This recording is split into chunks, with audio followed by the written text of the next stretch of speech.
दुनिया में बहुत सी ऐसी रहस्यमयी जगह है जिनके बारे में आज भी पूरी तरह से सारी चीज़ें ज्ञात नहीं है।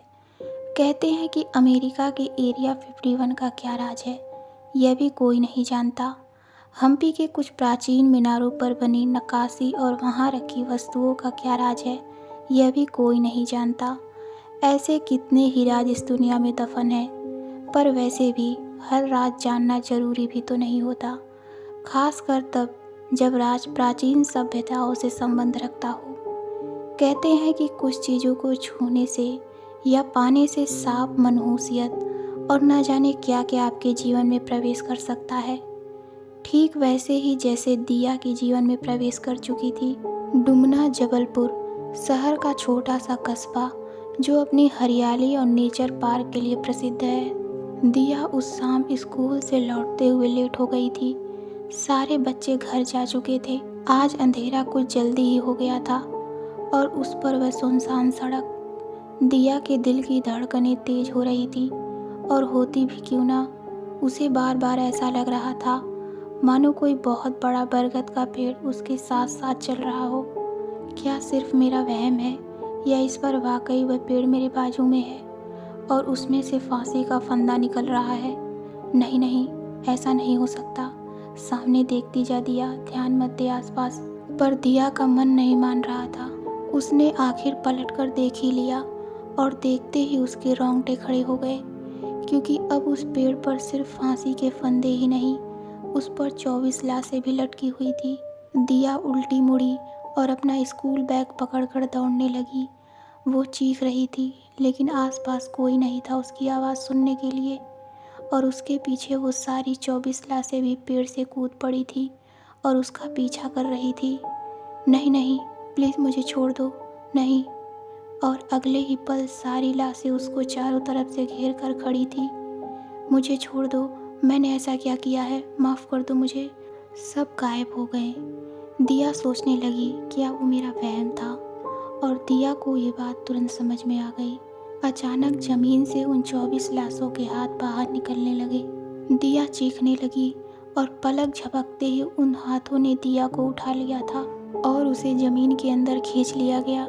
बस रह गया तो उसका स्कूल बैग, जिसमें केवल एक शैतान का मुखौटा था।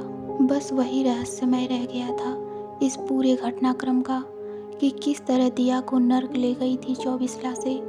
उस मुखौटे में ऐसा क्या है या वो साबित है? इस घटना के 2 दिन बाद दिया के घर पर उसकी बड़ी बहन नताशा का बुरा हाल था।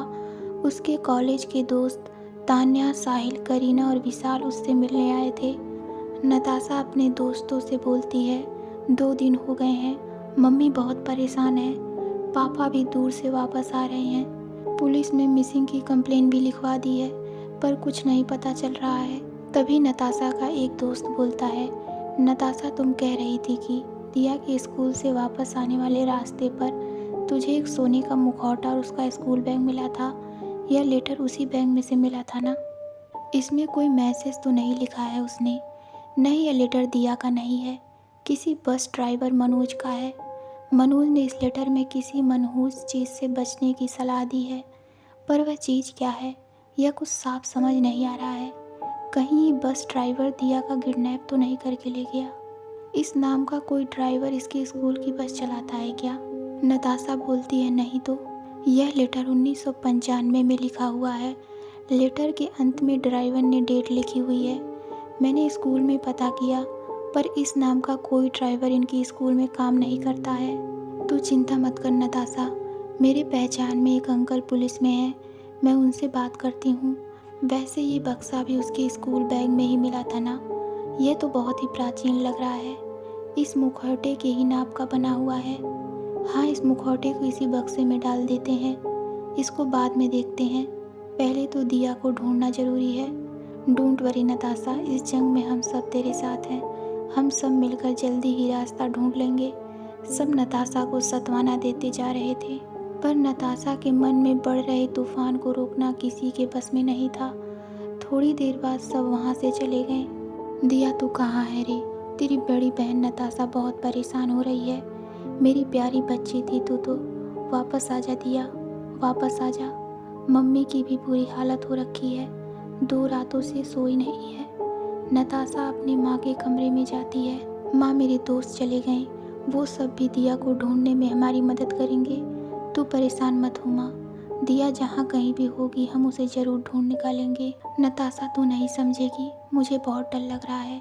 कुछ अनहोनी होने का आभास हो रहा है। अगर दिया का किसी ने अपहरण कर लिया होगा तो हम क्या करेंगे नताशा? माँ, अगर किसी ने अपहरण किया होगा तो फिरौती की रकम के लिए कॉल ज़रूर करेगा। एक बार कॉल आए तो सोचेंगी कि क्या करना है। माँ, तू थोड़ी देर सो जा, तू 2 रात से सोई नहीं है। मैं इंटरनेट पर डिटेक्टिव ढूंढ रही हूँ, कोई ना कोई मदद करने वाला मिल ही जाएगा। तो दोस्तों, आपको ये कहानी कैसी लगी हमें कमेंट में ज़रूर बताइए। तो मिलते हैं अगली कहानी में। धन्यवाद।